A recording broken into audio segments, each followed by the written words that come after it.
Suma 70 series dirigidas como capitán Copa Davis, de esos 3 ascensos a Grupo Mundial. Como coach, dirigió a varios tenistas top, ganando torneos ATP. Como tenista número 1 del mundo juvenil, premiado junto a Bjorn Borg.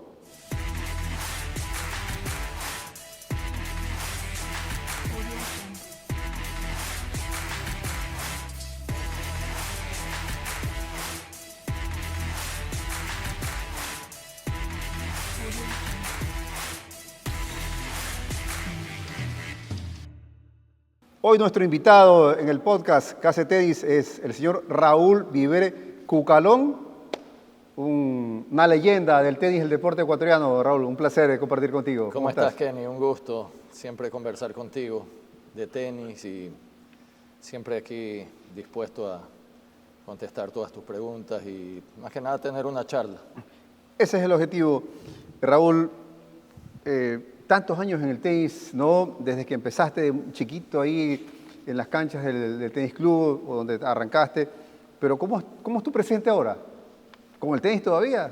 Seguimos aquí en el tenis, tenemos la Academia Gómez Vivere junto con Andrés Gómez, ex compañero de Copa Davis, de juveniles, amigo de toda la vida. Seguimos ahí trabajando con los chicos juveniles y infantiles y menores también, así que seguimos dándole, seguimos con el equipo Copa Davis y este año también he tenido la oportunidad de volver al circuito profesional a algunos torneos, primero con Gonzalo Escobar. Este año pude estar en el Master 1000 de Madrid, en un torneo de Turín, y ahora con Gonzalo y Diego después de la serie contra Hong Kong. También fui al ATP de Chengdu y al ATP de Beijing. Bueno, prácticamente toda tu vida vinculado al tenis, como tenista, como coach, etcétera, etcétera. Pero Raúl, en su época de niñez, ¿qué recuerdos tiene, ¿no? ¿Cómo así se vinculó al tenis, ¿no? ¿Qué otros deportes practicaba? ¿Cómo era? Porque tú no dices, yo quiero ser tenista y toda la vida voy a dedicarme al tenis. Pero ¿cuáles eran las ilusiones de Raúl de niño? Sí, más bien yo creo que era al contrario. El tenis era como secundario, me gustaba más el fútbol, el básquet. ¿Lo practicabas? Sí, jugaba en la escuela, fútbol en el colegio, en las olimpiadas del tenis, el básquet también me gustaba mucho. Y mi papá jugaba tenis socialmente, le gustaba mucho ese deporte y él era como siempre me decía, juega tenis, me impulsaba, nunca me obligó, pero sí me sugería, me decía juega tenis. ¿Qué tal eras para el básquet y el fútbol, que dices que jugabas también? Sí, yo creo que jugaba bastante bien. ¿Zurdo? Zurdo para todo. Ya. Básquet sí, yo creo que jugaba bastante bien, sí. La estatura te ayudaba, me imagino, sí, porque también, esa edad... sí. Incluso en mi casa teníamos un aro de básquet, jugábamos, siempre venían amigos a jugar básquet, fútbol también, jugábamos ahí en Urdesa, en el barrio. Incluso había muchos en ese barrio que incluso llegaron a jugar profesionalmente, como me acuerdo Johnny Falconi, que jugó en Emelec, era un poco mayor que yo, su hermano era compañero mío, a veces él jugaba con nosotros. Bueno, ¿y en qué momento, Raúl, ya digamos que empieza a vincularse de una manera más formal, más seria al tenis?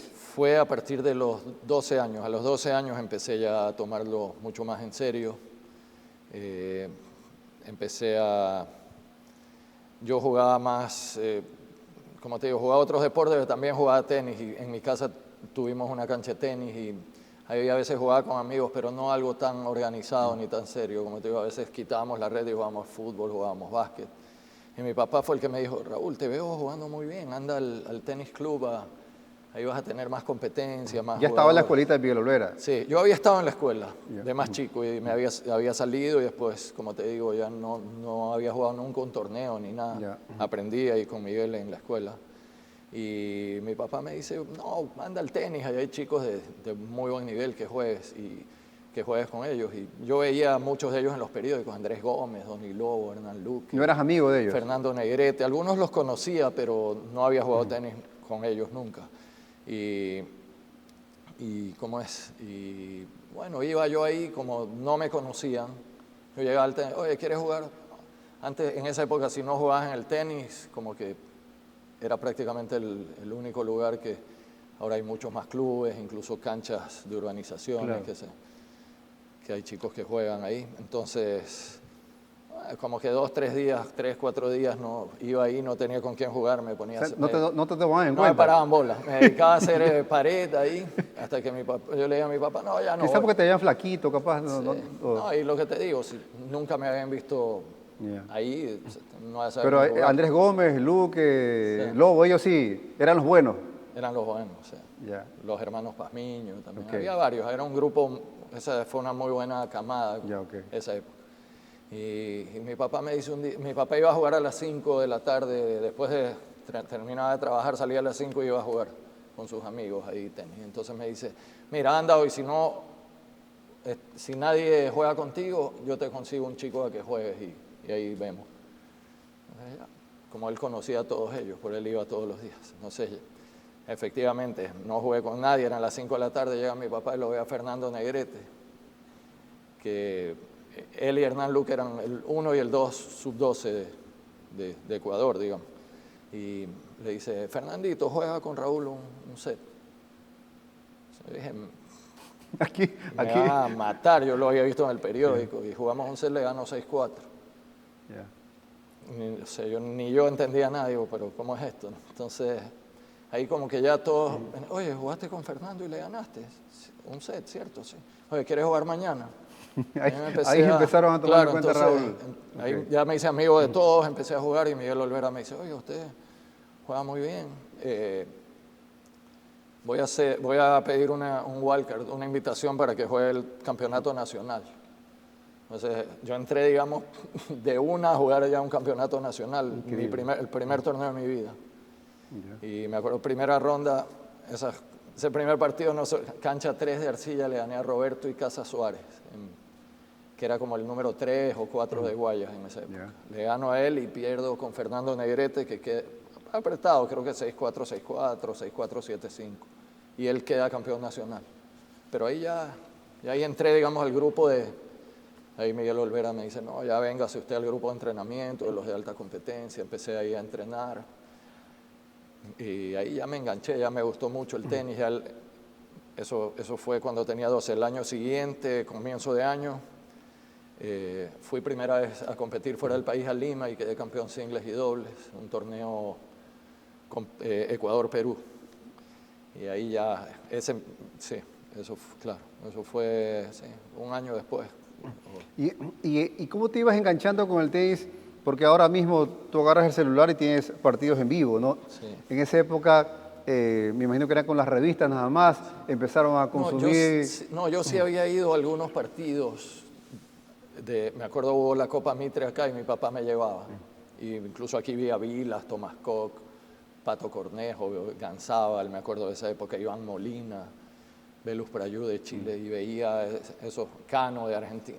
Iba a ver los partidos y me gustaba. Pero después no me dedicaba al 100% hasta, como te digo, hasta los 12 años. Claro, y alguna vez una charla ahí también contigo y con Andrés Gómez, ustedes eran muy fanáticos de consumir las revistas de tenis, ¿no? Sí, sí. Y coleccionaban y Sí, todo, y sí. se sabían de todos los jugadores, Mi empezaron papá a hacer... tenía una suscripción a la revista World Tennis, que le llegaba a la casa en esa época por correo. Ya más o menos yo ya sabía, papi ya llegó, entonces yo leía, veía los rankings, veías ahí te dan instrucciones técnicas, cosas, y sí, me la leía de principio a fin esa revista. ¿Y qué jugador te llamaba la atención en esa época, de los extranjeros? O sea, en esa época más que nada llamaba mucho la atención Vilas, que era un sudamericano que estaba triunfando, digamos, a nivel mundial. Yo creo que Vilas era uno de los ídolos de todos nosotros. Me acuerdo que en unas navidades el tenis club a todos los, digamos, los jugadores de alta competencia nos regaló el libro de Vilas, de esa época, que se llamaba ¿Quién soy y cómo juego? Perfecto. Entonces todos, Andrés, Doniló, todos los jugadores, los mejores juveniles nos dieron el libro de Vilas. Yo creo que era una buena iniciativa del club para engancharte más tenis de competencia. Hablemos un poquito de ya tu última etapa de juvenil, ¿no? Sí. Porque tu recorrido nacional fue brillante. Año 1978, tenías 17 años, sí, ¿no? Y Miguel Olvera es capitán y te designa para el equipo, ¿no? ¿Cómo tomaste a esa edad? ¿Tenías razón de lo que era representar a Ecuador en Copa Davis? ¿O tenías sí, presión? ¿Cómo tomaste No, desde eso? chico era un sueño. Yeah. O sea, era incluso nosotros de chicos, entre nosotros nos organizábamos. Me acuerdo, Hernán Luque y yo éramos de la misma edad, era mi compañero de dobles, y Donny Lowe y Andrés eran un año mayor. Y íbamos fin de semana, vamos a jugar una Copa Davis. Y nosotros mismos nos organizábamos. Partidos 3 de 5, jugábamos en la mañana, en la tarde el doble 3 de 5 y el domingo volvíamos a jugar. Y era ya, eso era un sueño, jugar la Copa Davis. Y cada Copa Davis que se jugaba en Ecuador, estábamos ahí. Yo fui hasta juez de línea de una Copa Davis con 12 años, eso ahora ya no sé, era más informal. Yo 12 años, Ecuador, Sudáfrica, fui juez de línea increíble, de la Copa Davis y era un sueño ese, estar ahí, jugar Copa Davis por Ecuador, era increíble. ¿Y qué tal ese debut con Perú? Porque tanto Andrés Gómez como tú debutaron, ¿no? Tenían sí, ya a Ricardo Icaza, que era la experiencia, ¿no? ¿Qué recuerdas de esa serie que se jugó en el Coliseo cerrado y que debutaste tú con Alberto Franco? Ganaste. Sí, sabes que yo me acuerdo que el año anterior que jugamos con Uruguay, yo tenía 16 y Miguel Olvera nos quiso llevar, pero no sé, la federación dijo que no, que éramos muy jóvenes, que en esa época era todo como más, decían no, que después se vuelven profesionales, jóvenes y no los van a dejar jugar. No sé, las reglas como que no eran tan claras, pero Miguel ya nos quería, tuvo la intención de llevarnos un año antes, a Andrés Gómez y a mí. Y después ya ese año sí, el debut con Franco, yo creo en el Coliseo cerrado, claro, cancha Supreme. Primer set un poco nervioso, perdí, me acuerdo, 7-5, que después me acuerdo que jugué bastante bien, me solté y gané 6-2, 6-2, 6-2, los 3 siguientes sets. Se jugó, a pesar de que la serie estaba definida, igual se jugó a 5 sets. Una celebración, me imagino, muy bonita al final, porque era sí, el debut de estos chicos, ¿no? Claro, sí. De la escuelita de Miguel Olvera, claro, el club. ¿no? Y piensa tú, ese equipo, el mayor era Ricardo Icaza, el veterano del equipo, Ricardo Icaza, 20 años. Andrés Gómez, 18, yo 17. Y éramos los 3 y Miguel de capitán. Y quien creyera ese tridente fue base en los 80, ¿no? Sí. Tremendo, básicamente. Bueno, pues tu último año de junior, ganas el Banana Bowl, ganas Orange Bowl, eres protagonista en tantos torneos y terminas como número 1 del mundo juvenil. ¿Tenías ese objetivo de terminar como 1 del mundo o se fueron dando las cosas? No, yo creo que se fueron dando, porque a principio de año yo creo que no soñaba con ser número 1 del mundo. Sí comencé bien el año ganando el Banana Bowl, donde en esa época era uno de los torneos más importantes del mundo.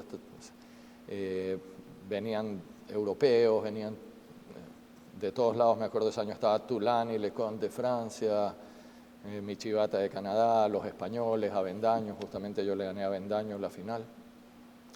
Y ganar ese torneo sí ya te ponía en otro nivel, como que ya se consideraba que estaba entre los mejores del mundo. Entonces, sí, ahí tampoco es que, mismo después de eso pensé voy a terminar, pero no, nomás seguí jugando, compitiendo. Fui finalista también en el Abierto de Canadá, que era un torneo grande. Y como dices tú, gané el Orange Bowl. Incluso antes del Orange Bowl, ese año, 2 semanas antes había hecho semifinal de lo que sería ahora un ATP 250 en Bogotá, saliendo desde la cual. Increíble, ¿no? Sí. Bueno, y el Orange Bowl, cuéntanos cómo fue ese torneo. Ganaste en la final a Pablo Arraya, que cuando Pablo estaba activo en las transmisiones siempre mencionaba, ¿no? Sí. Te hace referencia. Y tiene muchos buenos recuerdos, muchos respetos para ti, para el tenis ecuatoriano, en esa final. ¿Cómo fue? Sabes que hace unos días pensaba y decía, qué increíble el tenis sudamericano en esa época, porque el Orange Bowl, el torneo más importante del mundo en esa época. O sea, más que los Grand Slams. Más que los Grand Slams. Así es.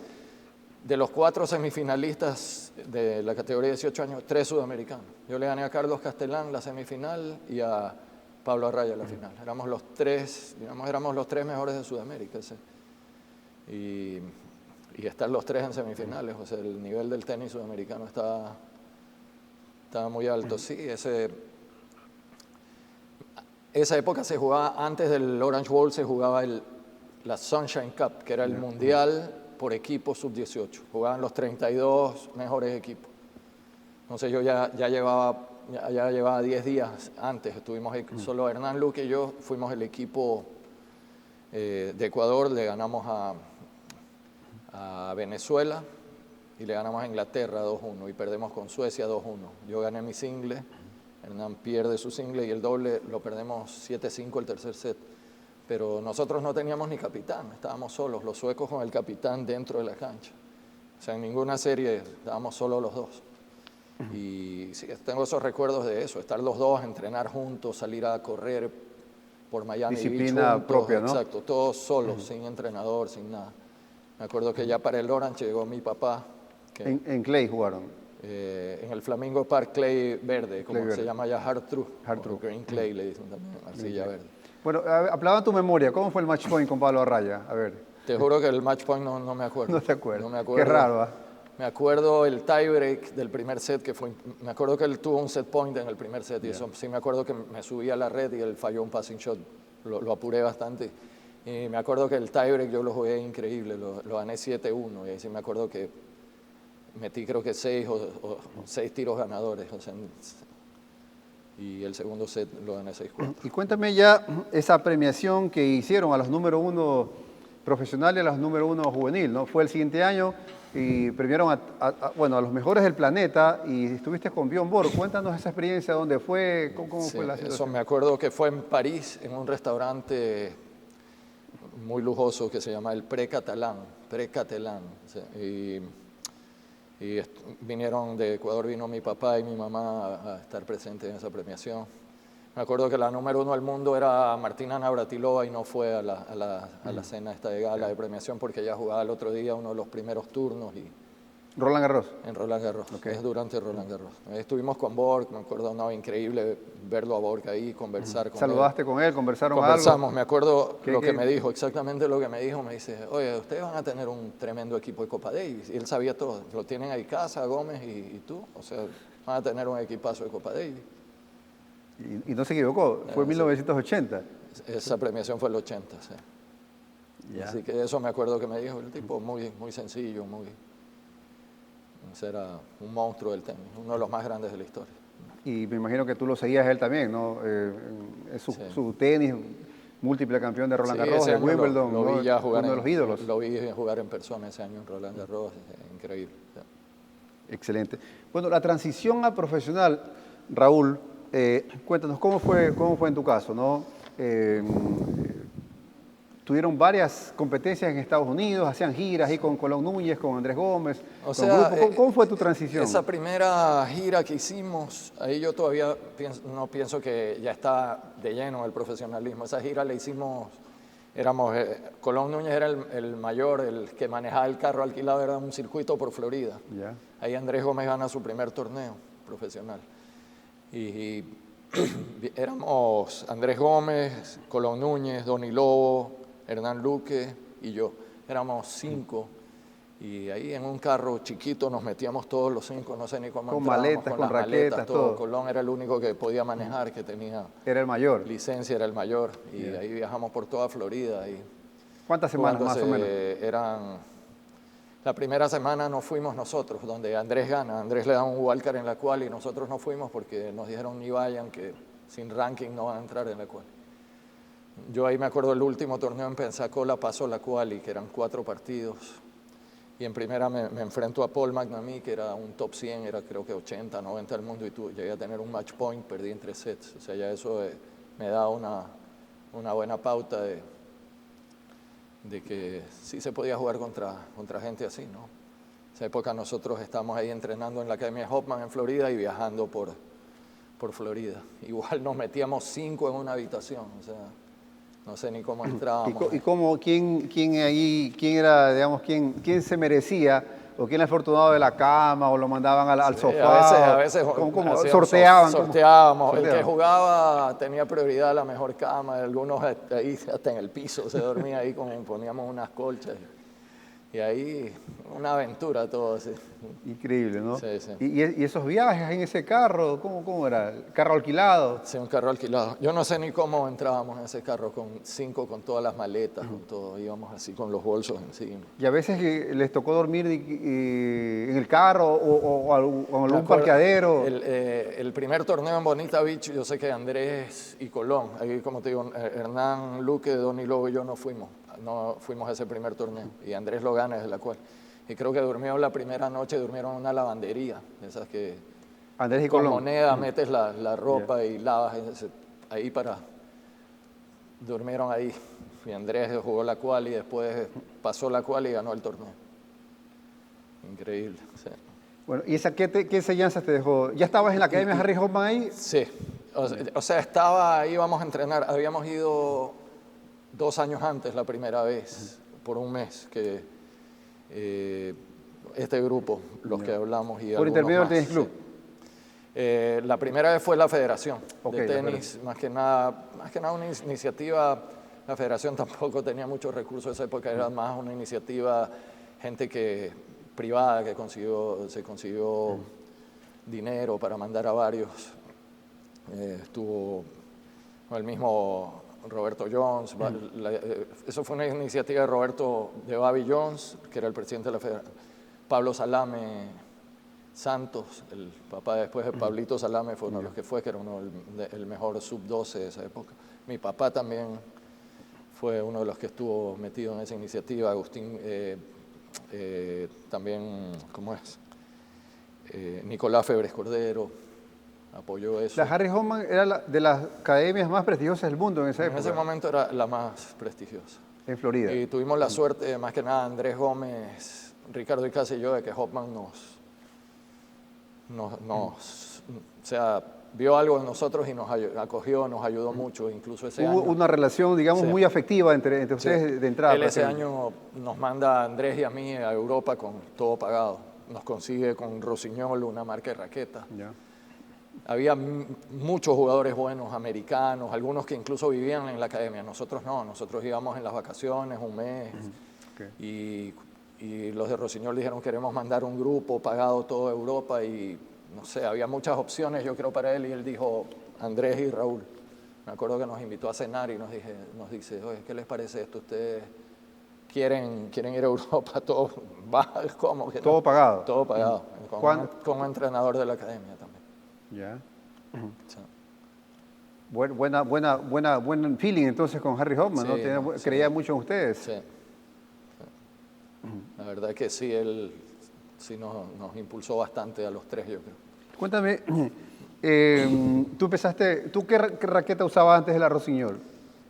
Bueno, yo ese año que quedó número 1 del mundo, gané el Banana Bowl con una raqueta que era marca PDP. Y después durante el año, me volví a una raqueta que yo había usado antes, pues ya no tenía más las PDP, me habían dado unas, pero no me dieron más, me habían dado creo que 3 o 4. Ahí volví a la Head Professional, que era una raqueta de aluminio con el cuello, tenía una cosa de plástico roja, digamos, el triángulo ahí. Y con esa ahí jugué hasta fin de año, que incluso me acuerdo que ese año la Copa Davis, que fue ya en septiembre, octubre, la jugué con la PDP. Y hasta ahí. Y de ahí cambié ya a la Head porque ya no tenía más de esas PDP. Y el viaje... Y ahí hice semifinal de Bogotá del ATP y gané el Orange Bowl con la Head Professional, señor. ¿Y el cambio a la Rossignol te costó? Bueno, ese año cuando fuimos a Europa, obviamente Rossignol pagaba y tuve que ir con la Rossignol y no me gustó nada la raqueta. Incluso en Europa no me fue bien ni en los juniors, esos 2 o 3 meses. Habiendo hecho una gran previa, digamos, ¿no? Claro, había ganado el Banana y los juniors, esos 2 o 3 meses no me fue bien. ¿Y no la podías cambiar la raqueta? De ahí hasta fin de año ya me fue bien otra vez cuando dejé la Rossignol. Ahí justamente viene un cambio, termino el año y el entrenador, el que estaba a cargo de Rossignol, me dice, mira, los de Rossignol quieren que firmes, te pagan todo, te financian, digamos, tu viaje. Y yo le digo, sí, pero sabes que esa raqueta yo los 2 meses que la usé no me gustó nada. Yo no quiero jugar con esa raqueta. Él me dice, no hay problema. Era Bob Brett, que después se convirtió en un entrenador muy reconocido, fue entrenador de Becker, ¿De Andrés Gómez? de Ivanisevic. Bueno, era del equipo. Del equipo, pero claro. Andrés después salió y quedó con Colón Núñez. Entonces, me dice él, no te preocupes, firma nomás que juegas con la raqueta que tú quieres y le pintamos las cuerdas, la R de Rossignol, o pintamos la raqueta, pero... Entonces acepté, vamos a un primer torneo en Sarasota, una quali durísima, entro al cuadro principal, un ATP en Florida, y él viene la noche anterior a mi partido de primera ronda del cuadro y me dice, mañana juegas con esta raqueta y me da la Rossignol. Yo le digo, no, pues yo no voy a jugar con esa raqueta, man. ¿Cómo? Y voy a cambiar de un día al otro y además esa raqueta no me gusta. Y me dice, tienes que jugar con esa raqueta o quedas fuera del equipo. Entonces, yo tenía 18 años, digo, ¿qué hago? Me quedo sin... Tal vez no hubiera pasado, pero en ese momento... Y bueno, jugué con esa raqueta. Me acuerdo que jugué con un sudafricano que se llama Robert Trogolo. Y yo durante el partido pensaba, cojo mi raqueta y este le gano. Era un 90 del mundo, pero... Y ahí todo eso ahí... Seguí un periodo, seguía con esa raqueta y eso me quitó, yo creo, toda la confianza con que venía del año anterior. Eso me frenó mucho una transición, porque yo ya a fin del año junior, yo ya estaba como 300 del ranking. Y ahí eso me frenó. Yo creo que ahí era el momento de... Me acuerdo que Andrés en ese torneo de Sarasota hace su primera final, ATP, llegó a la final. En todo caso, fue una dura decisión, no fue un duro momento, ¿no? Sí, que te complicó. Sí, yo viéndolo atrás no lo aceptaría otra vez, creo que fue algo que sí me perjudicó bastante, en un momento ahí clave. Por eso yo digo, es muy importante esa transición ahí de juvenil a profesional. ¿No tuviste alguien con quien consultar, digamos? Exacto. Sí, en esa época nosotros éramos como con Ricardo, fue el pionero, y Andrés y yo lo seguimos, era del tenis profesional. Acá no, o sea, acá era como que, ¿cómo? ¿Qué? ¿Vas a jugar tenis profesional? O sea, ¿cómo? O sea, no era algo común. Y yo creo que eso a mí me ayudó para después, para mi faceta de entrenador, para mi etapa de entrenador. Porque a mí me fue muy bien en esas transiciones, con chicos de 17, 18, 19 años. Sabías el camino, que tú ya lo viviste. Me fue muy bien con Nicola Penti, incluso con Luis Adrián Morejón, con Ramón Delgado, con Giovanni Lapenti, con Fernando González. Creo que esa transición la hicimos... Porque viviste muy los bien, caminos de piedras, básicamente. Sabía lo que había que hacer y más que nada sabía lo que no había que hacer. Y yo sí creo que él se equivocó, no lo creo yo, él se equivocó no solo en lo de la raqueta, sino en muchas otras cosas. Y incluso años después, cuando él era entrenador de Boris Becker, me dice Bob Brett en Kitzbühel, me acuerdo. Estaba con Becker y me dice, Raúl, quiero hablar contigo. Yo no sé, dije, qué raro, ¿verdad? Sí, vamos, fuimos a hablar y me dice, Raúl, te quiero pedir disculpas. Yo más o menos sí sabía, porque por eso yo sí lo tenía en mi cabeza, y me dice, mira, te voy a explicar una cosa. Mis primeros jugadores de tenis que yo comencé como coach con jugadores profesionales fueron Andrés Gómez y tú. Y yo aprendí a ser entrenador con ustedes, pero contigo, más que nada, cometí muchos errores. Yo era el más joven y pienso como que experimentó mucho, empezó a querer cambiarme la derecha. Y me dice, discúlpame, y casi hasta se le salieron las lágrimas. Y dije, no, ya está. Estaba hecho el daño ya. Hecho, sí, pero... ¿Lo disculpaste sinceramente? Obvio, ¿sabes qué? Ahí me di cuenta que, porque yo sí tenía como un resentimiento, y me dije, entendí, no era una mala persona, lo que era que no sabía. Él me dijo, yo no sabía lo que estaba haciendo. Aprendí con ustedes y terminó siendo un tremendo entrenador. Pero... Claro. Después, incluso cuando yo era entrenador, él a veces me llamaba a la habitación y me decía, Raúl, me acuerdo en New York, US Open, vi que Ramón Delgado, tu pupilo, juega contra Jiří Novák. Yo tengo mucha información sobre Jiří Novák que te la puedo dar. ¿Quieres que te...? Sí, por supuesto. Bueno, Bob Brett era mano dura Raúl, ¿ah? Sí, yo creo que claro, él era la escuela de Harry Hopman, se entrenaba duro, pero yo creo que él al comienzo... como entrenador no tenía la experiencia. Hay que saber también manejar las cargas. ¿Ustedes tenían mucho respeto o miedo con Andrés? No, sí. Que ustedes eran unos peladitos. Porque era carácter fuerte, según me Sí, enteré. había bastante respeto y más que nada que sabíamos que él reportaba a Hoffman. Nosotros a Harry Hoffman era mucho respeto. Entonces había que hacer lo que él decía, aunque a veces veíamos que ciertas cosas no eran correctas. Incluso él una vez nos dijo en inglés, puede que yo no siempre esté en lo cierto, pero nunca estoy equivocado. O sea, como que así esté equivocado, tienes que hacer lo que yo digo. Y eso es lo que te decía, que yo unos años después... ¿Y alguna penitencia, algún castigo que le haya puesto él porque le hicieron enojar por algo, siempre, qué sé yo? siempre, ¿No? siempre ¿Qué recuerdes para uno que recuerde? te dejaba corriendo, haciendo piques o te mandaba a correr. Sí, yo me acuerdo que en Múnich, lo que te digo, no sabía, todavía él no tenía la experiencia de que, yo me acuerdo en Múnich nos hizo hacer drills toda la mañana, en la tarde nos hace jugar partido, después nos manda a correr media hora, cuando al otro día tienes que jugar 2 partidos de quali, si ganas el primero. Entonces, cosas que él no las sabía en ese momento. Yo me acuerdo que él cuando era el entrenador de Boris Becker el año 90 en Kitzbühel, porque él después sí se convirtió en un gran entrenador, él se me acercó a mí y me dijo, Raúl, quiero hablar contigo. Entonces yo le digo, sí, Bob, dime. Me dice, te quiero pedir disculpas. Él en ese momento era el coach de Becker, que en ese momento creo que era 1 o 2 del mundo. Y me dice, te quiero pedir disculpas. Y yo le digo, ¿y por qué?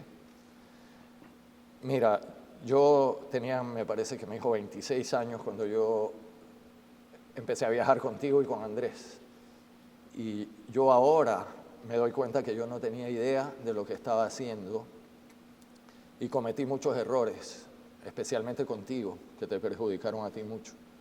Y yo siempre lo había sentido así, pero él me pidió la disculpa, incluso casi hasta se le salieron las lágrimas, y yo dije, lo que pensé en ese momento, este tipo es una buena persona, pero como dice él, no sabía lo que estaba haciendo. Quería hacerlo para ayudarnos, pero yo creo que sí se equivocó mucho, especialmente en mi caso, en muchas cosas. Y lo que hablamos antes de la raqueta, en ciertas cosas que me empezó a querer cambiar un poco la derecha, que era mi mejor tiro, y siempre lo fue.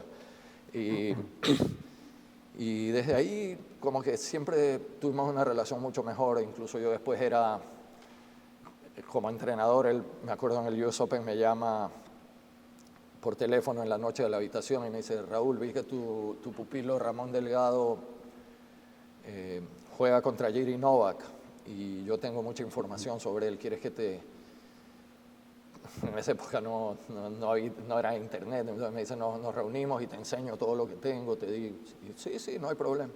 Entonces él como que se sentía así un poco culpable hasta cierto punto de que no, digamos conmigo no hizo un buen trabajo, más bien todo lo contrario, ¿no? Pero fue pero así es. una etapa... Yo lo que siempre pienso es que a veces no hay mal que por bien no venga, y yo aprendí eso. A mí, como para mi etapa de entrenador, aprendí mucho lo que hay que hacer con un jugador en esa transición de junior a profesional, y aprendí mucho lo que no hay que hacer.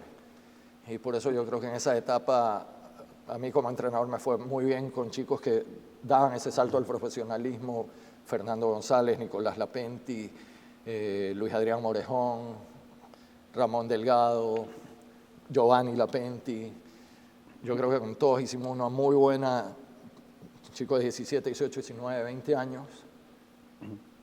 Todos lograron, digamos, insertarse bien en el profesionalismo. Para cerrar una buena base y algunos claro, como para Nico. cerrar el tema con Bob Brett, ¿alguna anécdota que recuerden esas giras que hacían por Europa, por ejemplo, cuando estaban ahí en el día a día, ¿no? en las comidas, los entrenamientos, ahí Bueno, reglas que él imponía, que ustedes tenían que seguir, sí, por ejemplo? él manejaba todos los gastos, entonces me acuerdo que en la cena solo podías tomar agua. En Europa puedes tomar agua de la llave, ¿no? Si querías pedir una gaseosa o algo, o alguna otra bebida, un jugo, no, agua, porque hay que mantener los costos abajo, entonces era muy estricto. Entonces si ganas tal partido puedes pedir un jugo o una gaseosa por ahí en el almuerzo. O sea, Raúl en algún momento estaba comiendo, no sé, el almuerzo, la cena, y le apetecía un jugo, una gaseosa, no podía No porque... podía, no podía,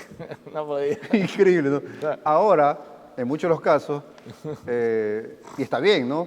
Que a los chicos juveniles hablamos, tienen su tarjeta de crédito, ¿no? Y ellos mismos gastan de Sí, todo. no, O sea, no, ahí ¿cómo tenías cambiaron que- los tiempos, no? ¿Cómo? Tenías que estar sujeto a esa disciplina. Ahora, obviamente, y los así chicos- mismo los hoteles que, Claro. me acuerdo íbamos en Francia, o sea, eran los más baratos, no tenía baño en la habitación, o sea, él manejaba así en el presupuesto Increíble. al mínimo. Uno del mundo juvenil, 94 del mundo profesional fue tu mejor ranking. ¿Qué pasó? ¿Qué afectó? ¿Por qué no llegaste al top 50, top 10, Raúl? Bueno, eso es justo lo que venimos hablando, ¿no? Y después yo Esto incluso... es básicamente lo fundamental. Yo incluso después de eso, antes de que termine mi contrato de Rossignol, yo al año y medio preferí ya salirme y hacerlo solo. Y de ahí siempre lo hice solo, digamos, sin entrenador, sin tener totalmente solo, o sea, porque mismo por gastos no tenía un sponsor como era eso de Rossignol, que pueda yo viajar con entrenador, con un equipo, digamos. En esa época no se hablaba de equipo, sino sí tener por lo menos un entrenador, ¿no? Entonces, solo yo creo que es bastante difícil enfrentar eso, ¿no? ¿Tus padres costeaban todo? Yo trataba de manejarme por mi cuenta, por eso también jugué interclubes en Alemania, y ahí ganaba una plata buena con lo que me podía... Paralelamente, o sea, tenías 20 financiar. y pico de años, paralelamente jugabas los torneos ATP y los interclubes en Claro, Alemania. los clubes eran seis fines de semana solamente. Y a la vez ahí tenía una buena base en Alemania porque me daban carro, me daban departamento, entonces iba a muchos torneos, iba en carro. Y en Europa es más cómodo y más barato viajar dentro de Europa porque puedes ir en tren, puedes ir, como te decía, en carro. A veces hay vuelos baratos. Y yo me quedaba 7, 8 meses en Europa sin venir a Ecuador. ¿Qué recuerdos tienes de los Grand Slam que jugaste? ¿No? Roland Sí, Garros, US Open, sí, Wimbledon. más que nada ¿Qué Roland recuerdas? Garros, tengo buenos recuerdos. Un año que entré directo al cuadro le gané a John Fitzgerald, que estaba alrededor del 30, 40 del mundo. Un australiano que tuvo una trayectoria importante, fue número 1 del mundo en dobles también y fue un top 30. Le gané en 4 sets, primera ronda. Y perdí con Heinz Gunther de Suiza. El primer set se lo gané 6-1. Era un jugador 15, 16 del mundo en ese momento. Y perdí en 4 sets. En dobles también, en Roland Garros, un año con un italiano, Luca Bottazzi, de pareja, le ganamos a Hans Simonson y Anders Jarrit, que eran la siembra 3 de Roland Garros, y que el año siguiente fueron campeones. Un año antes le ganamos con Bottazzi de Italia. En doble mixto en Roland Garros llegué a los cuartos de final con Mariana Pérez Roldán, la hermana de Guillermo Pérez Roldán. Correcto. Ganamos tres partidos, en esa época eran cuadros de 64 los dobles mixtos, ahora son 32. Ganamos 3 partidos, perdimos cuartos de final con Sergio Casali y Rafael Arregui Tienes un récord de España, Rafael Arregui de Italia. 1-1 con Andrés Gómez, profesional. Te ganó en Florencia, tú le ganaste un torneo, un Challenger en Estados Unidos. Cuéntanos esos 2 duelos, ¿no? Con Andrés Gómez. Sí, en Florencia me acuerdo que pasé una quali durísima, de 2 partidos sábado y 2 partidos domingo. Quali muy dura, me acuerdo entre los que gané a Gustavo Guerrero de Argentina, jugador Copa Davis de Argentina, a López Maeso, jugador Copa Davis de España, a Jordi Bardot, que fue incluso también Copa Davis de España y en un momento fue campeón de España. Una quali durísima y en primera ronda me enfrenté a Andrés y perdí, me parece que 6-3, 6-4, algo así, fue el score. Y Andrés quedó campeón del torneo. Eso fue el año 86. Sí, y el 91 lo enfrentaste a un Challenger de Estados Unidos, ahí ganaste. Pembroke Pines, sí.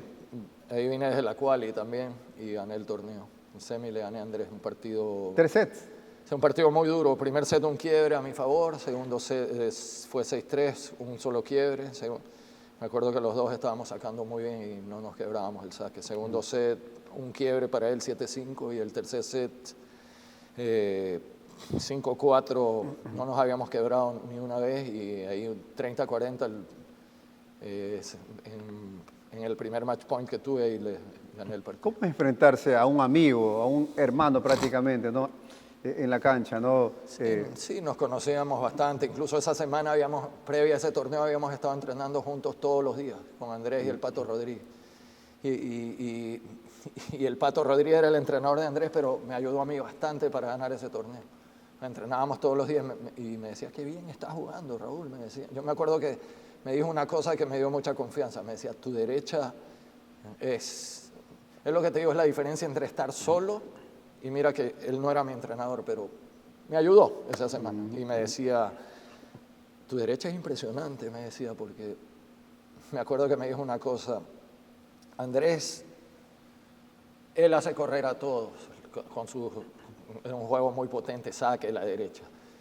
Andrés es muy difícil que lo hagan correr, él hace correr. Él incluso con Lendl puede hasta perder el partido, pero Lendl corre y Andrés manda. Y en los entrenamientos que yo veo, con la única persona que Andrés corre es contigo. Tú cuando coges la derecha, tú lo haces correr, Andrés. Y yo decía, entonces todas esas cosas te dan confianza, ¿no? Empecé a ganar partidos. Y son cosas que tú no te das cuenta, que el entrenador te hace dar cuenta. Exactamente, claro. Claro. Y ahí pasé la quali, también 3 partidos de quali y gané el torneo, 5 partidos más 8 partidos. Después de ese torneo me fui a otro Challenger en Brasil y jugué también la quali porque yo ese año había estado medio retirado. Entonces empecé a... Colón Núñez me dice, vuelve a jugar, ¿no? Ven, entrenemos. Y Colón, fui a entrenar con Colón, Colón me pone en forma. Y obviamente también durante el torneo hablaba todos los días con él porque yo estaba entrenando con él. Y obviamente me ayudó mucho y siempre le agradezco eso de que me dijo, vuelve, o sea, tú todavía puedes jugar bien, no te retires. Y ahí como te digo, fui a entrenar con él en Florida y empecé a jugar estos torneos. Comencé en Cali. De la etapa de Copa Davis, Raúl, como tenista, final contra Paraguay, final contra Brasil, que ganan la zona americana, triunfo del 85 contra Argentina, quizás son los 3 picos de Raúl en éxitos, o tienes algo más. Sí, también un partido que me acuerdo siempre que le gané acá a Russell Simpson de Nueva Zelanda para definir la serie y mantenernos en el grupo mundial. ¿Qué sensación esa es definir una serie? ¿Cómo es el día, las horas antes, el día antes, para ir a definir? De grupo mundial, eso era. Sí, hay bastante tensión, pero como me decía Ricardo Icaza, me acuerdo que era el capitán en esa época y cuando le ganó a Simpson me decía, no hay una sensación más linda que esta de definir una serie. Me decía, Raúl, disfrútalo, esto es lo más bonito que hay. Cuéntanos esa serie contra Argentina en el Lawn Tennis, estadio lleno, ¿cómo fue? Y triunfo, ¿ah? Sí, bueno, un público muy agresivo esa vez, sí. La verdad que fue muy duro, estadio lleno, como dices tú, Buenos Aires Lawn Tennis tradicional, el estadio de más tradición en Argentina. Y obviamente ellos no querían perder con Ecuador, entonces yo creo que el público pensaba aquí, como sea, tenemos que ganar esta serie. Y sí, la verdad, un público esa vez fue bastante agresivo el público. ¿Lo tuviste, Jaite? Sí, tuve 2-1 arriba, yo creo que se me fue, sí me dolió mucho perder ese partido y Andrés hizo una serie espectacular. Pero ese partido con Jaite, ¿tú recuerdas algo que te decía la gente, algo que quizá que te sacó algún rato o no? Yo creo que ya bloqueabas, pero sí todo el momento, todo el tiempo insultaban, incluso cuando salías de la cancha, me acuerdo que pasabas por lo que se llama el sector H y te tiraban monedas, hasta te escupían. Yo creo que ahora se controla más, yo creo, el público visitante. En esa época era todo más. Y bueno, y el triunfo al final, ya, sí, ¿qué sensación? Sí. No, Andrés le ganó a Jaite el último día jugando un tenis, pero espectacular. Y el doble también, Andrés y Ricardo le ganan a Clerc y a Jaite. Y yo me acuerdo que incluso el último partido que yo jugaba con Roberto Argüello, la gente seguía molestando. ¿Y ganaste? Le gané a Argüello. Entonces fue 4-1 la serie. Y el triunfo sobre Brasil para el ascenso, primer ascenso del Grupo Mundial en Guayaquil Tennis Club, a full también, ¿ah? Sí, eso fue, yo creo que fue histórico porque era bajo ese formato, primera vez que Ecuador entraba eso al grupo de estar entre los 16 mejores del mundo. Y pocos países En Sudamérica pocos países lo habían hecho, ¿no? Bueno, Argentina, hasta ese momento Paraguay, me parece, y lograr eso ganándole a Brasil acá fue también algo inolvidable. Bueno, la etapa de entrenador de Raúl, ¿cómo surge ser entrenador? ¿Tú ya sabías cuando te retirabas que querías ser entrenador o se fue dando? Yo creo que se fue dando, más que nada. Yo llego de Europa y me acuerdo que mi último torneo justamente había sido Kitzbühel. Pasé la quali, ¿El 3 90 partidos, 93. 93, ok. Y andaba con unas molestias en la espalda ya varios meses, que ese año ya no había competido mucho. Sí, me quedé jugando el Interclub. Como te digo, fui a jugar esa quali de Kitzbühel, la pasé y dije, no, ya está aquí, estaba con problemas. Y al llegar acá me acuerdo que yo lo conocí a Luis Adrián Morejón desde pequeño y hablo con él y me dice, me quiero retirar del tenis, ya no me ha ido bien, no sé qué hacer. Y yo, como estaba recién llegado de Europa, le digo, ¿sabes qué? Yo te ayudo. Luis Adrián tenía 20 años. Sí, yo le digo, yo te ayudo.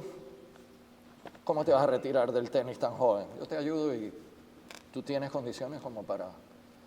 Y entonces... Me acuerdo que empezamos a entrenar y le veo y le digo, mira, tú tienes que cambiar ese revés porque con ese revés no vas a poder jugar tenis profesional, no puedes. Eso es lo que... Y me acuerdo que cambiamos la empuñadura al revés y él la agarró, pero enseguida empezó a pegarle muy bien al revés, empezamos a trabajar el servicio también. Y justamente ahí viene un selectivo para Copa Davis, hacen un selectivo para Copa Davis y Luis Adrián le gana a todos. Le gana a todos los jugadores y jugando muy bien. Y todos, oye, ¿cómo ha mejorado? ¿Qué pasa? Ahí Nico Lapenti también, su padre, me dice, oye, entrénalo a Nico. Yo creo que ya habíamos entrenado algunas veces porque empieza a entrenarlo a Nico y empecé a entrenarlo a Nico y nos fuimos a un torneo en Venezuela y Nico, me acuerdo que quedó campeón de dobles, un torneo junior que era uno de los más importantes en esa época también. Queda campeón de dobles y en singles llega a la final y pierde con Curti. Y ahí también volví y me dice el papá, oye, Nico ha venido muy contento, han tenido muy buena química, ya hazte cargo tú de él. ¿Qué mes y qué año fue eso? ¿Finales del 93? Enero del 94. Enero 94. Y justamente ahí antes también Danilo Carrera me había dicho, quisiera que tú tomes el equipo Copa Davis, porque tú ya estás entrenando a Lapenti, a Morejón, y el equipo se va a renovar, todos jóvenes, y tú estás entrenando, estás a cargo de los dos. O sea, prácticamente fue puesta de mano, ¿ah? Sí, enseguida. Puesta de mano enseguida. Sí, Capitán Copa Davis, entrenador de Nicolás Lapenti. Y de Luis Adrián Morejón. Y ahí empezamos, ahí me acuerdo que nos fuimos primero a Nico no fuimos con Luis Adrián, Pablo Campana y Andrés Alarcón de Quito. Fuimos a un torneo que se hizo en esa época que se llamaba Copa América, en Chile se jugaba. Y llegamos a semifinales, le ganamos a Estados Unidos. Claro, Estados Unidos mandó un equipo más joven y me parece, no me acuerdo si le ganamos a Colombia, pero fue un buen resultado con este equipo joven. Y ahí vino después lo de Copa Davis, entonces ahí se fue dando eso. Luis Adrián Morejón mencionó en el podcast que tuvimos con él, sí, entre otras cosas, que justamente estaba con una mala racha y en Copa Davis ha perdido muchos partidos, ¿no? Pero que te agradece haber tenido a ti en ese momento y en Copa Davis que tú le diste la confianza como para volver a creer en jugar Copa Davis, ¿no? Y ahí él levantó y empezó a tener una racha positiva, ¿no? Sí, sabes que fue un proceso con él, porque mira que Luis Adrián gana ese selectivo y nos vamos a jugar en las posiciones del selectivo fueron primero Luis Adrián, segundo Nico Lapenti, tercero Pablo Campana, cuarto Andrés Alarcón. Con ese equipo nos fuimos yo también debutaba. Y Nico era joven y si nos guiábamos por el selectivo, Luis Adrián tenía que jugar, pero yo sabía todos los problemas que él había tenido anteriormente en Copa Davis y en los entrenamientos, a pesar de que entrenaba bien, pero yo hablando con él notaba que no era el momento para él jugar Copa Davis, sino que sí a su confianza aumentó. Y me acuerdo que me decidí por Nico Lapenti y Pablo Campana. Y Luis Adrián, a pesar de que entrenaba conmigo y había ganado el selectivo, lo dejé de lado. Él al comienzo sí lo entendió, me dijo, sí, entiendo lo del single, pero mira, tenme en cuenta para el doble. Él era en ese momento el mejor rankeado en dobles. Y finalmente me decidí por Campana Lapenti, porque era como que veía una pareja que se acoplaba más, ¿no? Y él no jugó esa serie. Pero después de eso empezó a hacer, tuve la confianza en él y más adelante empezó a ser un jugador que nos dio puntos importantes. Me acuerdo contra Daniel Néstor de Canadá, definiendo la serie contra Perú, contra Venero. En Cuba le ganó a Pino en 5 sets, que era... A Gumbi en Argentina. A Gumi en Argentina, ¿no? Entonces pasó de eso, de que...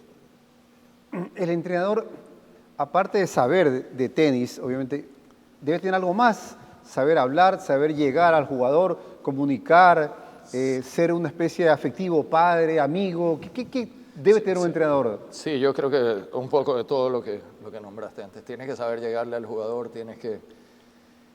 en Copa Davis tienes que también saber leer eso, saber ver un poco el momento. Este no es el momento de este jugador, tal vez me voy por este. A pesar de que a veces uno pueda tener mejor ranking o no solo guiarte por eso, ¿no? Sino por lo que estás viendo y por lo que sientes también, por lo que hablas con el jugador, que te dice. Y en los más de 30 años que tienes en Copa Davis como capitán, ¿algún tenista se ha resentido contigo porque no lo hiciste jugar, porque creía que debía jugar? ¿No? ¿Tuviste una mala cara por allí, no, en algún momento? Sí, yo creo que a veces sí pasa. Pasa porque, sí, obvio, en la mayor parte de las veces yo creo que los jugadores sí quieren jugar y se sienten, ¿por qué no me pone a mí? Pero eso son decisiones que son en el momento y yo siempre trato de tomar esa decisión con cabeza fría, no es que se lleva mejor o peor conmigo. Yo creo que en general el equipo siempre nos hemos llevado bastante bien entre todos y son decisiones ahí que se toman. Todos queremos ganar, ¿no? Y yo como capitán quiero ganar. Nunca se va a tomar una decisión pensando, no, pero este es más amigo mío, este entrena conmigo, este no, sino el caso que te digo en Puerto Rico. Claro. O sea, Luis Adrián había sido mi primer, digamos, mi primer pupilo y no jugó la serie. Raúl, como está el tenis actual y que tienes la academia con Raúl, con Andrés Gómez, ¿no? Ya de tantos años, y que han surgido tantos jugadores al tenis profesional, también al tenis universitario, ¿qué le puedes decir tú a los chicos, ¿no? En esta transición de juvenil a profesional? ¿Cuáles serían los tips, ¿no? Que tú aconsejarías, ¿no? para que vayan encaminándose y una vez que estén ya en la arena, ¿no? Que nadie sabe cómo le va a ir a nadie, pero que estén en la arena, lleguen armados tanto en la forma mental, en la forma de afrontar ese duro desafío? Sí, yo creo que no hay que saltarse etapas, ir paso a paso, trabajar mucho en volverse un jugador completo, en desarrollar tu juego, tu técnica, tu físico, la parte física, no apurarse, no pensar, tengo que jugar 30, 40 futures y a veces no estás físicamente preparado, no estás mentalmente y técnicamente preparado. Viajar solo, digamos, es algo que es muy difícil, es algo que definitivamente no lo aconsejo a nadie. Es muy difícil salir solo, tienes que tener un entrenador que te acompañe permanentemente, sea que lo hagas solo o por costos lo hagas en grupo.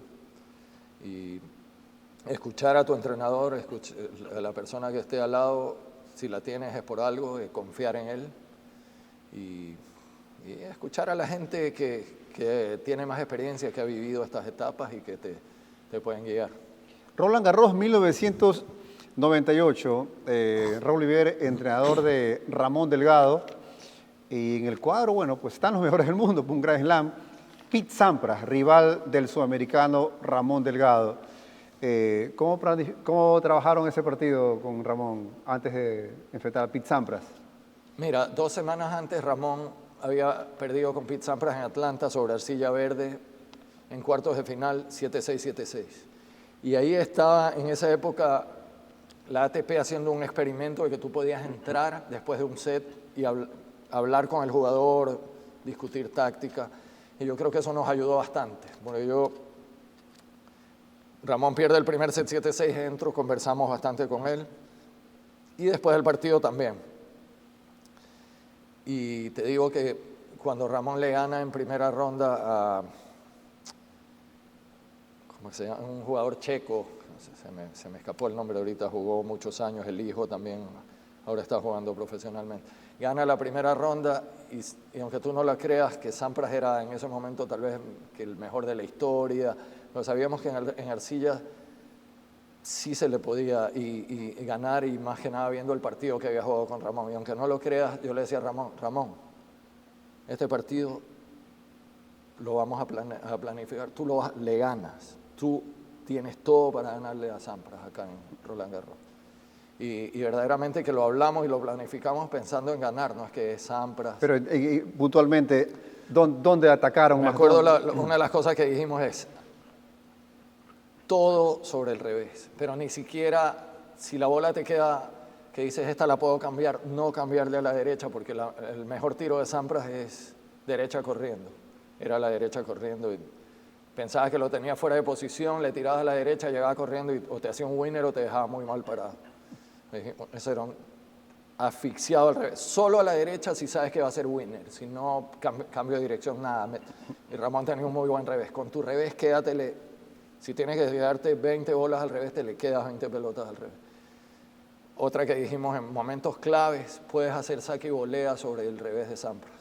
Ramón tenía un muy buen kick, un saque que picaba muy alto y Sampras con el revés a una mano y no se va a esperar en momentos importantes que tú, digamos que un sudamericano, aunque Ramón tenía buena bola, un sudamericano realmente me va a jugar de fondo. Le hace saque y reta en esos momentos claves. Y cumplió. Cumplió. ¿Y el match point? Raúl, pero ¿sabes qué? ¿Qué pasó? Comienza el partido y Ramón 4-1 abajo. Allá. Totalmente desordenado. Y llueve. Le digo, Ramón, no estás haciendo nada de todo lo que hablamos. Y lo hablamos, se calmó, se tranquilizó. Le digo, este partido tú lo puedes. Vuelven y gana el set, 7-6 y después 6-3, 6-4. Un quiebre y 6-3, 6-4. ¿Y el match point cómo lo viste? Ya estabas ahí cerquita. Sí, estaba ahí, sí. ¿Le decías algo, señas ahí, alguna cosa? Uno siempre habla desde la tribuna, siempre el jugador te mira, aunque ahora se puede, no sé por qué era prohibido, pero todos lo hacían, todos los entrenadores lo hacían. Hay una foto que estabas abrazado tú estás ahí agachado y Ramón ahí, ¿no? Sí. Bonito momento, ¿no? Sí, un momento inolvidable. Ahora recién estuve este año en Asunción y ¿se encontraron? Un torneo junior, sí. Fui con Jaime Ortiz de la academia nuestra y sí, él enseguida le dije, vino a vernos entrenar, me llevó a comer a su casa, ¿no? Con él tengo una relación muy, muy buena, con muchos años juntos como entrenador de Ramón. Siempre será importante conocer detalles, recordar, ¿no? Ese triunfo en Wimbledon, ¿no? Fue un año muy bueno porque se ganó, digamos, una serie ante Colombia, no digo cómoda, porque en el tenis no hay nada fácil, pues se ganó. Con Perú fue durísimo. mucho trabajo, difícil. Y Wimbledon, ese fue un gran premio, ¿no? Ir a jugar en la catedral del tenis, en césped. Sabíamos que era difícil y casi que misión imposible. Te digo, alguna vez alguien me preguntó, yo digo, lo más lógico es que perdamos 4-1, le digo. Yo soy sincero, ese era mi pronóstico, ¿no? Y se podía perder hasta 5-0. Hasta 5-0, ¿no? Entonces, pero ¿cómo fue esa serie? Esa serie fue increíble desde el comienzo. Primero que yo llegué mucho tiempo antes, yo llegué a la segunda semana de Wimbledon, porque yo estaba allá en Europa, yo entrenaba a Fernando González en esa época. Entonces llegué a Wimbledon, lo pude ver jugar a Nicolás varios partidos de doble mixto que jugó ese año con Bárbara Shedd. Llegaron creo que a semifinales, me parece. Sí. Lo pude ver a Giovanni jugar el junior y me acuerdo que Giovanni estaba con Aurelio Andrade, que jugando los juniors y Aurelio se me acerca y me dice, oye, Giovanni dice que no está jugando nada bien, que no va a jugar, que no lo pongas ni en singles ni en dobles en la Davis. Y yo les digo, mira, el doble lo va a tener que jugar sí o sí, pero ya vamos a ver qué pasa estos días de entrenamiento. Empezamos a entrenar esos días, Luis Adrián, con todos, y ya antes de los días previos ya Giovanni ya quería jugar singles, dobles, todo eso. Giovanni de 17 años. Sí, yo me acuerdo que el Pato Rodríguez, que estaba ahí como entrenador de Nicolás Lapenti, me dice, Raúl, ¿cómo vas a alinear el primer día? Y yo le digo, no, el primer día lo voy a poner bueno, Nico, obvio que era indiscutible, número 1, y a Luis Adrián. Me dice, pero ¿y por qué no lo hace jugar a Giovanni el primer día? Le digo, no, porque yo a Giovanni lo quiero fresco para el doble. Y el Pato me dice, pero ¿sabes qué? El primer día juegan con Henman, o sea, Tim Henman, uno de los mejores jugadores del mundo en césped. Varias semifinales de Wimbledon, entonces me dice, Luis Adrián va a perder y Giovanni también va a perder, pero Giovanni es más joven, ya Luis Adrián ya está más hacia salir del profesionalismo, ya, y a Giovanni le va a servir, y me dice, y ninguno de los dos le va a ganar a Henman. Y yo le digo, no, pero yo lo quiero a Giovanni fresco para el doble. Me dice, pero esta serie la van a perder igual, o sea, ¿para qué Le digo, yo tengo que alinear pensando que voy a ganar. Y me dice, bueno, está bien. Donde manda capitán, no manda marinero. Eso te dijo Pato. Me dijo. Querido Pato. Sí, no, el Selman lo decía en buena onda. Claro, porque había, Sí. había esa confianza. Había mucha confianza. Había esa Entonces confianza, me dice, por donde eso. manda capitán, no manda marinero. Tú decides. ¿No? Yo lo hago jugar a Luis Adrián el primer día, pero la clave fue el partido que Nico le gana en 5 sets a Rusetsky. El saque más fuerte del mundo en ese momento, Claro. zurdo, tremendo jugador en césped. Y fue una locura, porque era 1-0 y todos entramos saltando, gritando al camerino como locos, vamos a ganar esta serie. Ahí se encendió, digamos, Sí. tú tenías confianza. Era 1-0 Perfecto. recién. Pero todo el grupo ya... Fue como una cosa que estábamos poseídos. A ganar, esta serie la ganamos. Y uno se... Bueno, entra efectivamente, Luis Adrián pierde con Henman. O sea, era un partido que lo jugó bastante bien dentro de todo, pero era Henman en césped, una máquina. Venía a hacer semis hace Sí, una semana. Exacto. No, juego perfecto para césped. El doble efectivamente va... Para esto yo me entero después ya de la serie que Rusetsky se había quedado mentalmente destrozado después de perder con Nicolás. Porque la razón fue que estaba lesionado el pie. Esa fue la razón oficial. Dijo Oficial. que el pie, pero el preparador físico, que incluso era de Murray, Jess Green se llamaba, semanas después, que después fue preparador físico de Murray y era el preparador de ellos de la Copa Davis, me dice semanas después, me dice, tú sabes que Rusetsky no, o sea, quedó destrozado mentalmente porque él podía haber jugado, pero no, mentalmente ese partido lo acabó. Increíble, ¿no? Y bueno, juega el doble Henman Parmar. Arvin Parmar, grande, saque muy alto, sacaba muy bien, buen jugador en césped. Creo que era 150 del mundo. Claro, o sea, decíamos, venía... durísimo el doble, Claro. pero Nico y Giovanni jugaron impecables. No perdieron ni un solo servicio. Uno de los mejores partidos que jugaron ahí en Un su quiebre, carrera. me acuerdo. 7-5, 6-3, 7-5, un quiebre cada set. Ganan el partido 2-1 y decíamos, bueno. Seguían 2-1. poseídos. Sí, pero ya decíamos, a ver, tenemos la chance de ganar, pero, a ver, Henman con Nico, un partido más para... O sea, ese era el partido a ganar, para ganar la serie. Pero sabíamos que era muy difícil ganar ese partido porque Henman en césped y efectivamente, bueno, entonces ahí queda la decisión, si hay un quinto punto, ¿quién juega? Claro. Luis Adrián me dijo, no, yo estoy preparado, pero yo le dije, me acuerdo, le digo, mira, yo después de cómo jugó Giovanni el doble, yo no lo puedo dejar fuera. Y Giovanni... Todo eso conversan con los jugadores. Sí, Íntimamente. Sí, Giovanni cómo sacó ese doble, le digo, era el juego de Giovanni más de césped. Si hubiera sido arcilla, seguramente hubiera jugado como pasó en Perú. Claro. Jugó Luis Adrián. Ahí moviste la ficha. Claro, entonces, pero acá eres césped y le digo, mira, él me dice, me acuerdo que me dijo, yo siempre estoy de acuerdo en tus decisiones y las acepto, pero en esta decisión pienso que te estás equivocando. Igual la voy a aceptar. Digo, bueno, es lo que yo pienso. Luis Adrián te dijo eso. Sí. Ya. Pero tranquilo, todo. Claro. Y efectivamente, pierde Nico, 3-0. Henman no lo dejó, pero ni respirar. Quinto punto, entra Giovanni. Pero antes del quinto punto, Nico entró llorando, entró Sí, bajoneado. Nico, Porque claro, sintió Nico que- en el camerino llorando, pensando que perdimos la chance de ganar. Claro, como que ya se fue la serie Se por fue esa la derrota. serie, sí. Y entra a jugar Giovanni, pierde el primer set, pierde el segundo set. O sea, todos tus planes estaban yendo... 2-0. Tú dijiste... Y o sea, Giovanni no había jugado nunca 5 sets. Un partido de 5 sets nunca había jugado. Y Luis Adrián me lo había dicho. Oye, Giovanni nunca ha jugado un partido a 5 sets. o sea, todo eso se te vino a la cabeza. Sí. Y entonces pierde. Yo me acuerdo que una cosa que le dije a él, mira Giovanni, este tipo está nervioso y está jugando muy conservador. Él está jugando todo cruzado, derecha y revés cruzado. Él no arriesga paralelo. Te está ganando solo siendo consistente cruzado. A pesar de que era en césped, se estaba jugando mucho Sí, de fondo. sí. Entonces le digo, tú pega y ya sabes, si tú pegas cruzado ya sabes que va a ir cruzado. Ni siquiera intentes regresar al centro. Quédate ahí y a la primera que tú tienes, tú vas a cambiar paralelo.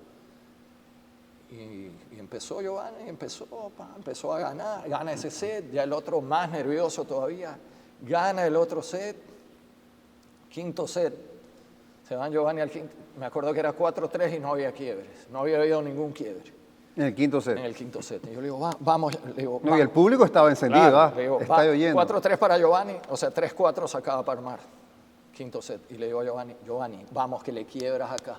Y ahí Giovanni otra vez como que poseído me dice, sí, acá le quiebro, vas a ver. Y me acuerdo que me dijo, Todo eso ahí en el momento de la silla. por ti te lo dedico ahorita, ahora le quiebro, pero así poseído. Y va y le quiebra y gana, y va a sacar por el partido y lo gana en 15, o sea, sin... Ya, cuando iba a sacar por el partido, ¿qué se te vino a la cabeza a ti? O sea, tú estabas con confianza, aquí lo cierra.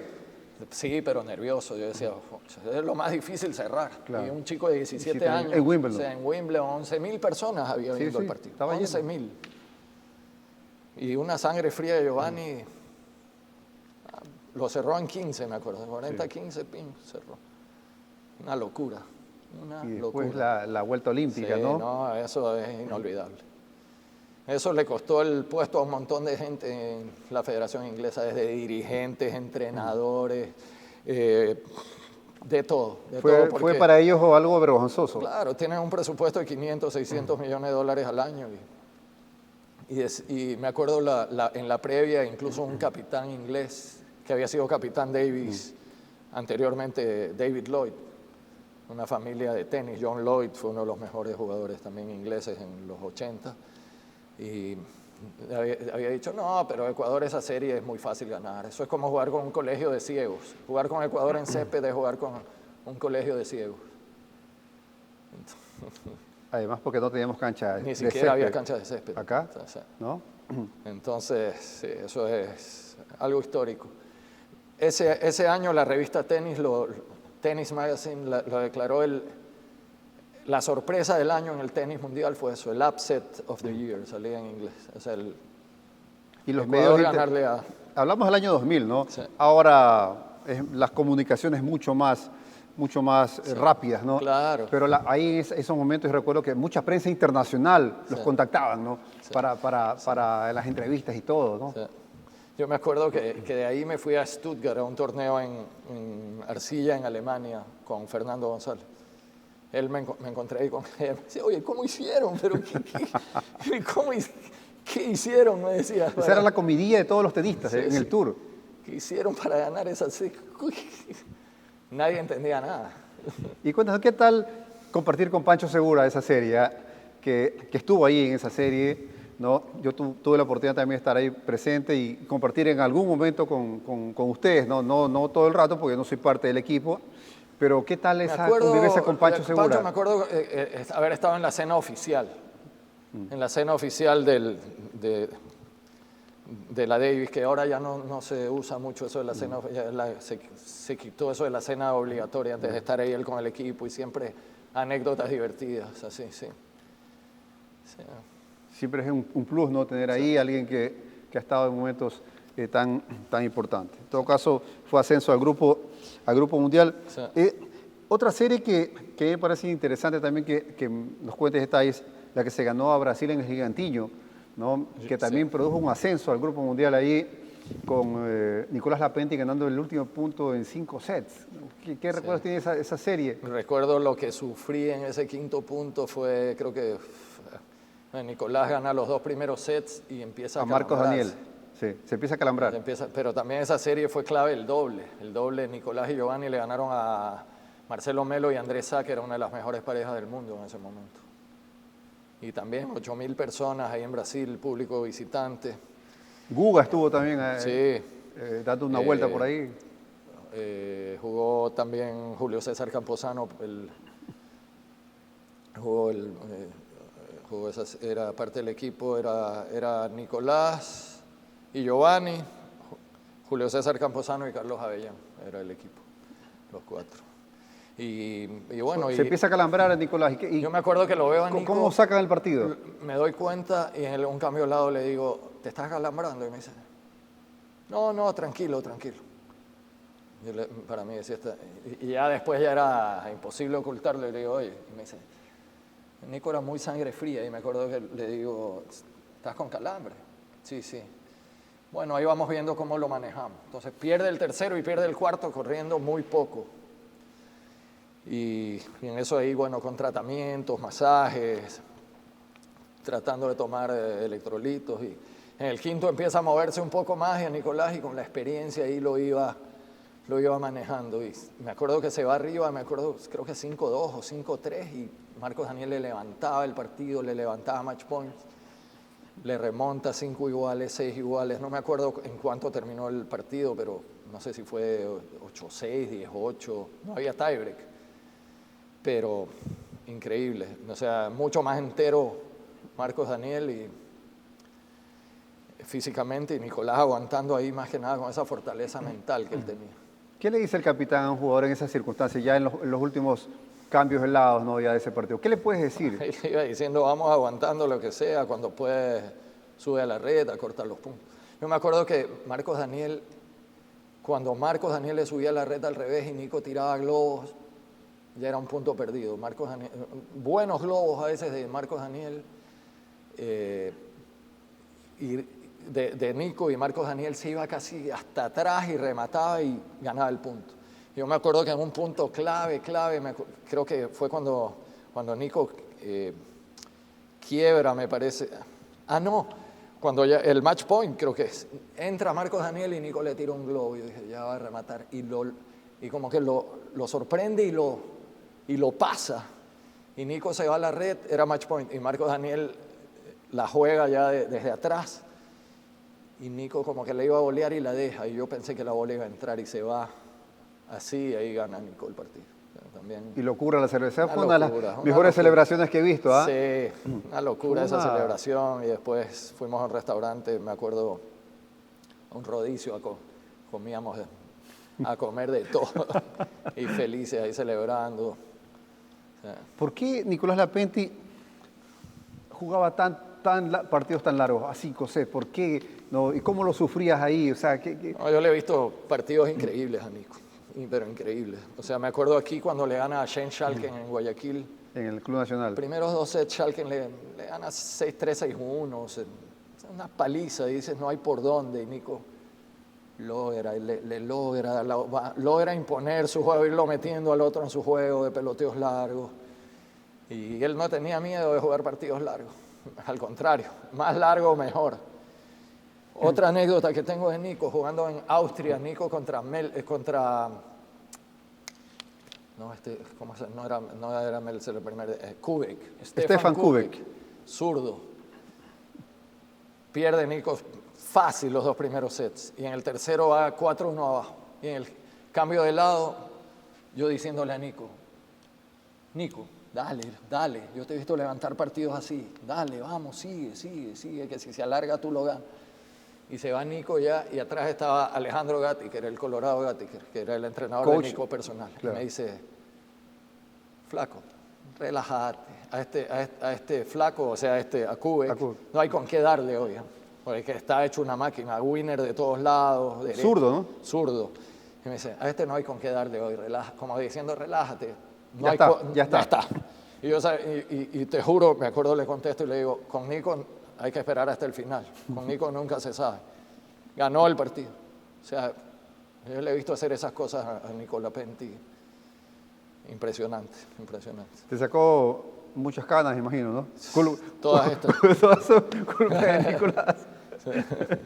Bueno, y Sangre Nueva en Japón, una serie donde no éramos favoritos, ¿no? Como era contra Gran Bretaña, que no éramos favoritos. Además, la pandemia, ¿no? ¿Cómo vivieron esos días ahí? Algo extraño. Fue duro porque estábamos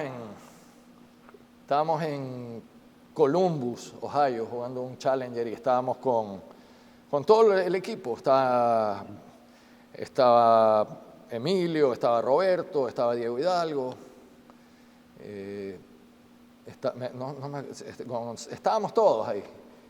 Pero lo que me acuerdo es que de repente dicen, el COVID en Japón, y los padres de los jugadores todos, no se vayan a Japón, el COVID, se van a quedar allá botados, los van a cuarentenar. Había esto de que...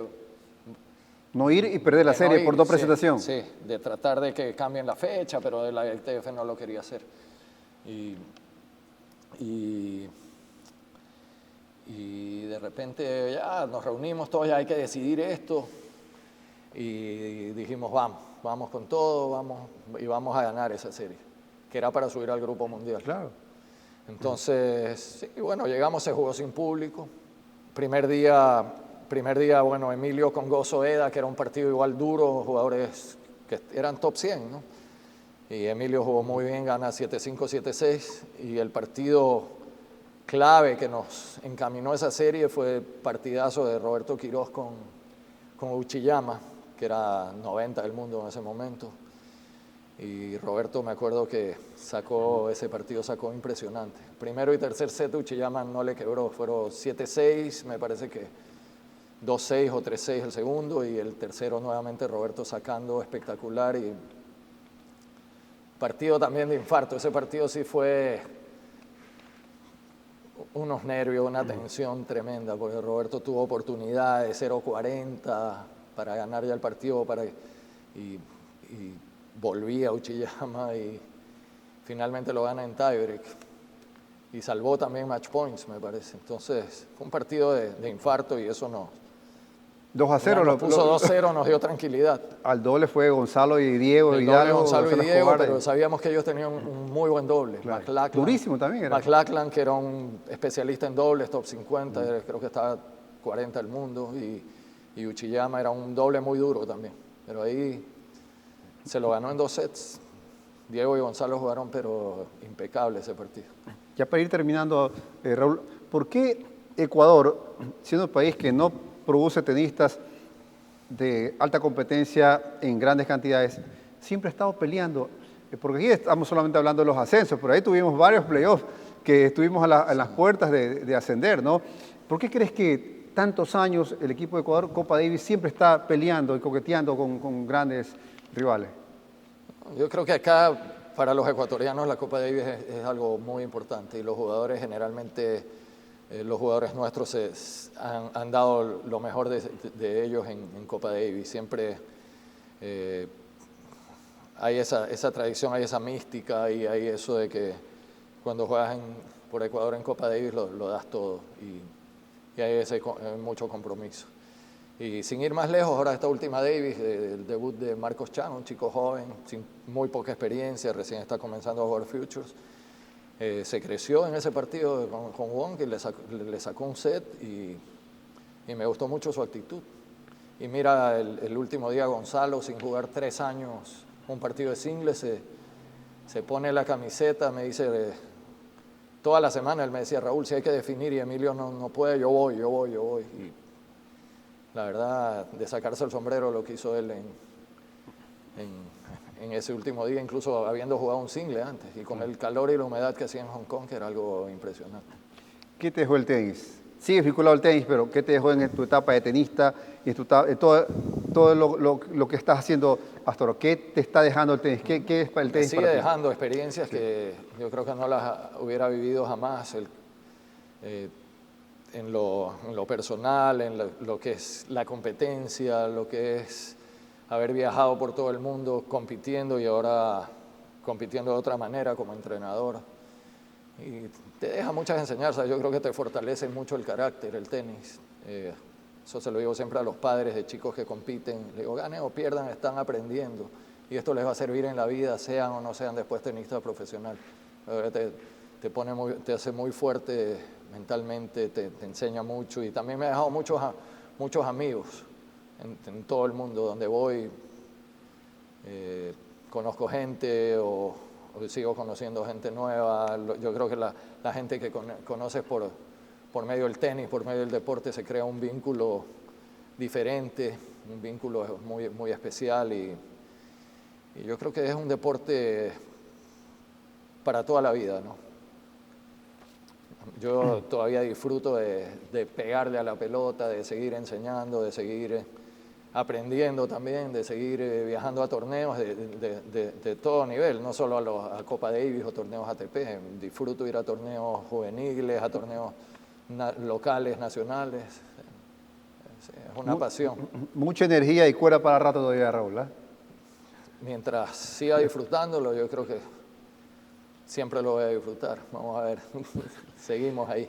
Te agradezco, Raúl, por este tiempo, esta charla que hemos tenido aquí en este podcast y bueno, pues éxito siempre, ¿eh? Gracias, Kenny.